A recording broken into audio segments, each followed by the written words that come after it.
Normality क्या होता है जानेंगे।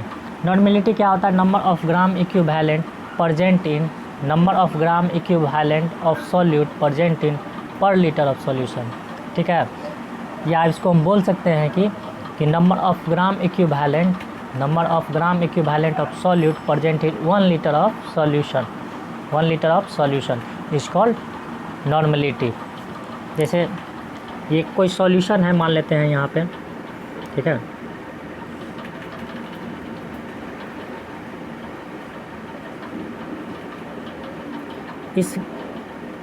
इसमें जो सॉल्यूट प्रेजेंट होगा, इसमें जो सॉल्यूट हमारा प्रेजेंट होगा, सॉल्यूट का क्या लेंगे, नंबर ऑफ ग्राम इक्विवेलेंट।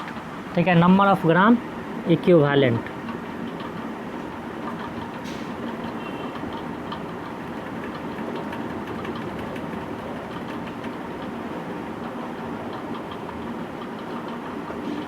ठीक है, पर litre of solution is called normality. उसी को हम क्या बोलेंगे, नॉर्मेलिटी बोलेंगे। उसी को क्या बोलेंगे, नॉर्मेलिटी बोलेंगे। ठीक है, ये 1 लीटर सॉल्यूशन में हमारा 1 लीटर सॉल्यूशन में हमारा क्या होगा कि सॉल्यूट प्रेजेंट होगा, उसको हम क्या चीज़ में लेंगे, ग्राम इक्विवेलेंट में। क्या चीज़ में लेंगे, gram equivalent, number of gram equivalent. Number of gram equivalent क्या होगा हमारा, weight by equivalent weight, weight by equivalent weight. ठीक है, वेट बाय इक्विवेलेंट वेट, उसी को हम क्या बोलेंगे, number of gram equivalent. Number of gram equivalent क्या हो जाएगा, weight by equivalent weight divided by volume. Divided by क्या चीज़, वॉल्यूम। वॉल्यूम क्या चीज़ में लेंगे, लीटर में। वॉल्यूम क्या चीज़ में लेंगे, लीटर में। इक्विवेलेंट वेट क्या होता है, जिसको हम क्या बोलते हैं, ग्राम इक्विवेलेंट मास भी बोल सकते हैं। इक्विवेलेंट मास क्या होता है कि इक्विवेलेंट मास प्योर होता है, पूरा क्या होता है कि प्योर फॉर्म में होता है। क्या होता है इक्विवेलेंट मास, कि किसी भी सब्सटेंस का इक्विवेलेंट मास को जो हम एक्सप्रेस करेंगे, पूरे सब्सटेंस का, कोई भी सब्सटेंस हो, ठीक है, कोई भी सब्सटेंस का, उस सब्सटेंस का हम क्या करेंगे कि उसको पूरे मास का हम क्या करेंगे, इक्विवेलेंट मास को एक्सप्रेस करेंगे। सभी मास को हम क्या किस चीज़ में एक्सप्रेस करेंगे, इक्विवेलेंट मास में एक्सप्रेस करेंगे। उसी को हम क्या बोलेंगे, इक्विवेलेंट मास। फिर से समझिए, कोई भी सब्सटेंस का मास का जो इक्विवेलेंट होगा, इक्विवेलेंट मास मीन्स क्या होता है कि ऐसा चीज़ जो सभी के बदला अकेला कार्य कर ले। जैसे इक्विवेलेंट रेसिस्टेंस पढ़े होंगे, तो इक्विवेलेंट रेसिस्टेंस किसको बोलते हैं, वैसा रेसिस्टेंस जो सभी रेसिस्टेंस के बदले एक अकेला ही वर्क कर लेता है, उसी को हम क्या बोलते हैं, इक्विवेलेंट रेसिस्टेंस बोलते हैं। उसी तरह इक्विवेलेंट मास क्या होगा कि सभी मासों का जो इक्विवेलेंट होगा, उसी को हम क्या बोलेंगे, इक्विवेलेंट मास। मतलब कोई भी सब्सटेंस का इक्विवेलेंट मास क्या होता है, कोई भी सब्सटेंस का मास का इक्विवेलेंट को ही हम क्या बोलेंगे, इक्विवेलेंट मास बोलेंगे। ठीक है, तो यही जो होगा हमारा, इसको नंबर में लेंगे, जैसे नंबर ऑफ मोल्स होता है। ठीक है, उसी तरह यहाँ क्या लेंगे, number of gram equivalent, weight by equivalent weight. ठीक है, weight of solute divided by equivalent weight of solute divided by volume in litre. यही हमारा क्या हो जाएगा, नॉर्मेलिटी। तो इसको हम क्या लिख सकते हैं, इसको हम क्या लिख सकते हैं, यहाँ से हम इसको आगे लिखेंगे, नॉर्मेलिटी को हम लिखेंगे, क्या लिखेंगे, n जो होगा, n को लिखेंगे हम, ये क्या हो जाएगा, W बाय EA। इसके डिवाइड में 1 है, 1 ऊपर चला जाएगा तो नीचे V आ जाएगा, इनटू क्या लिखेंगे, V। इसको क्रॉस मल्टीप्लिकेशन कर देंगे तो क्या आ जाएगा, यहाँ से हमारा नॉर्मेलिटी इनटू क्या हो जाएगा, EA equal to WA by V। ठीक है, ये हमारा क्या आ गया, नॉर्मेलिटी। ये क्या आ गया, इक्विवेलेंट मास ऑफ सॉल्यूट, ठीक है। ये क्या हो गया, W क्या हो गया, डब्लू ए क्या हो गया, डब्लू ए को यहाँ लिख देते हैं, डब्लू ए हमारा हो गया ऑफ सॉल्यूट, ठीक है। भी हो गया क्या चीज़, वॉल्यूम ऑफ सॉल्यूशन का volume, volume of solution in litre, volume of solution in litre. यही हमारा क्या हो गया, इसको हम एक्सप्रेस करेंगे, इसको हम क्या बोलेंगे, इसको हम बोल सकते हैं स्ट्रेंथ, डब्लू ए बाई भी को क्या बोल सकते हैं, स्ट्रेंथ, ठीक है, स्ट्रेंथ ऑफ सॉल्यूशन, ग्राम पर लीटर, ग्राम हो जाएगा ऊपर वाला, नीचे वाला क्या होगा, लीटर।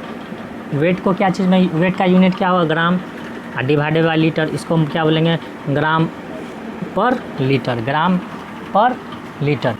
इस तरह क्या हो जाएगा, स्ट्रेंथ ऑफ सॉल्यूशन क्या होगा, ग्राम पर लीटर क्या हो जाएगा, normality into equivalent mass of solute, normality into equivalent mass of solute. यहाँ से रिलेशन आ गया, यही हमारा क्या होगा, नॉर्मलिटी का क्या होगा कि रिलेशन हो जाएगा, हम किसी भी सॉल्यूशन का स्ट्रेंथ ज्ञात करेंगे, ठीक है, स्ट्रेंथ कैलकुलेट करेंगे।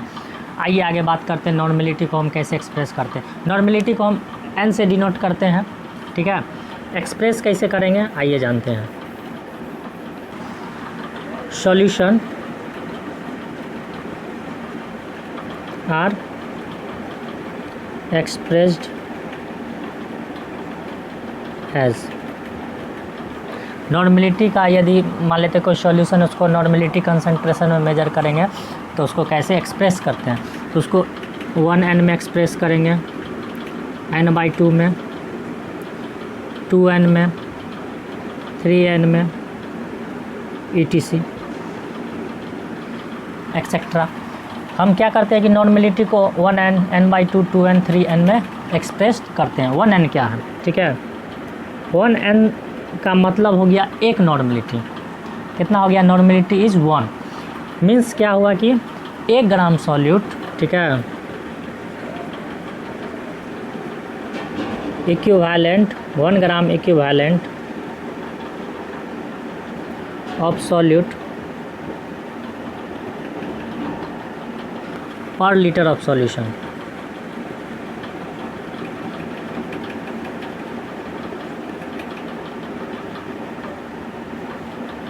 मतलब क्या हुआ, 1 ग्राम इक्विवेलेंट जो सॉल्यूट होगा, सॉरी यहाँ क्या होगा, सॉल्यूट, वो 1 ग्राम इक्विवेलेंट ऑफ सॉल्यूट प्रेजेंट होगा 1 लीटर सॉल्यूशन में, उसी को हम क्या बोलेंगे 1n। n/2 को क्या बोलेंगे, n/2 हमारा क्या होगा,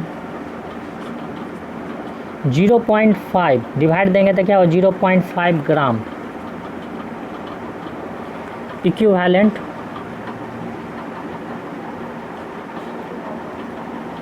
of solute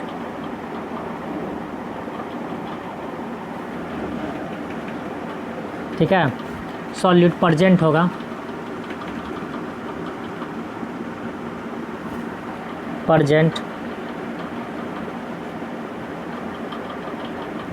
per litre of solution,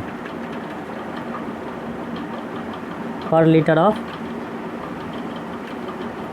solution, मतलब 0.5 ग्राम जो इक्विवेलेंट सॉल्यूट होगा प्रेजेंट होगा पर लीटर ऑफ सॉल्यूशन, उसी को हम क्या बोलेंगे, n/2 कंसंट्रेशन बोल सकते हैं। सॉल्यूशन को एक्सप्रेस करेंगे। 2n का क्या बोलेंगे, 2 gram equivalent of solute present per litre of solution. 3n को क्या बोलेंगे, इसी तरह 3 gram equivalent of solute, 3 gram equivalent of solute per litre of solution, present in per litre of solution, ठीक है। 1 ग्राम को क्या बोलेंगे, 1 ग्राम equivalent of solute present per litre of solution. n/2 को 0.5 हो जाएगा, डिवाइड देंगे 0.5 ग्राम equivalent of solute present per litre of solution. हम एक्सप्रेस करते हैं सॉल्यूशन को नॉर्मलिटी के टर्म में। आगे हम बात करते हैं फॉर्मेलिटी के बारे में। आगे हम बात करते हैं फॉर्मेलिटी के बारे में, ठीक है। फॉर्मेलिटी क्या होता है? The number of formula mass, the number of formula mass in gram present in per litre of solution is called formality, ठीक है। फॉर्मेलिटी क्या होता है कि फार्मूला मास प्रेजेंट होगा पर लीटर वॉल्यूम सॉल्यूशन में, उसी को हम क्या बोलेंगे? फॉर्मेलिटी, ठीक है। उसी को क्या बोलेंगे हम? फॉर्मेलिटी बोलेंगे, ठीक है। तो फॉर्मेलिटी क्या होता है कि यूज होता है हमारा क्या चीज़ में? आयनिक कंपाउंड में, जहाँ क्या होता है कि मॉलिक्यूल प्रेजेंट नहीं होता, मॉलिक्यूल का एग्जिस्टेंस नहीं होता है, वहीं पे हम क्या चीज़ का यूज़ करते हैं? फॉर्मेलिटी का यूज करते हैं, ठीक है। जब मॉलिकुलर मास इक्वल टू हो जाएगा फार्मूला मास के, तो वहीं हमारा हो जाता है मोलैरिटी। क्या चीज़ के मोलैरिटी हो जाता है? इक्वल फॉर्मेलिटी के बराबर हो जाता है। फॉर्मेलिटी का फार्मूला होता है number of formula mass divided by volume of solution in litre, ठीक है। फॉर्मेलिटी का यही फार्मूला होगा। क्या होगा formula? Number of formula mass divided by volume of solution in litre, ठीक है। फार्मूला मास क्या चीज़ के लिए होगा? आयनिक कंपाउंड के लिए होगा, ठीक है।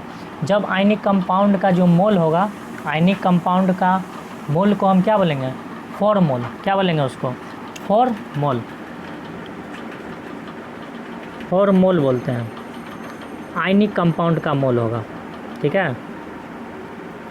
आयनिक कंपाउंड का जो नंबर ऑफ मोल्स होगा, नंबर ऑफ क्या होगा? मोल्स होगा, ठीक है। नंबर ऑफ मोल्स, उसी को हम क्या बोलेंगे? 4 मोल्स, 4 मोल्स, ठीक है। 4 मोल या 4 मोल्स बोलेंगे, ठीक है। Moles, number of moles of ionic compound is called 4 मोल। तो वहीं से हमारा कैलकुलेट होगा फॉर्मेलिटी, ठीक है। हमारा नंबर ऑफ मोल्स पता चल गया, नंबर ऑफ मोल्स को हम क्या बोलेंगे? 4 मोल। यही हमारा क्या होगा? फार्मूला मास से कैलकुलेट कर लेंगे, तो हमारा क्या हो जाएगा? नंबर ऑफ फार्मूला मास, उसी को बोलेंगे 4 मोल को, ठीक है, divided by volume in litre, तो हमारा कैलकुलेट हो जाएगा फॉर्मेलिटी। जिस तरह नॉर्मलिटी और मोलैरिटी टेम्परेचर पे डिपेंड करता है, उसी तरह ये फॉर्मेलिटी भी टेम्परेचर पे डिपेंड करेगा। जिस तरह मोलैरिटी नॉर्मलिटी डिपेंड करता है टेम्परेचर पे, उसी तरह हमारा क्या होगा कि फॉर्मेलिटी भी टेम्परेचर पे डिपेंड करेगा। यही हमारा क्या हुआ? फॉर्मेलिटी।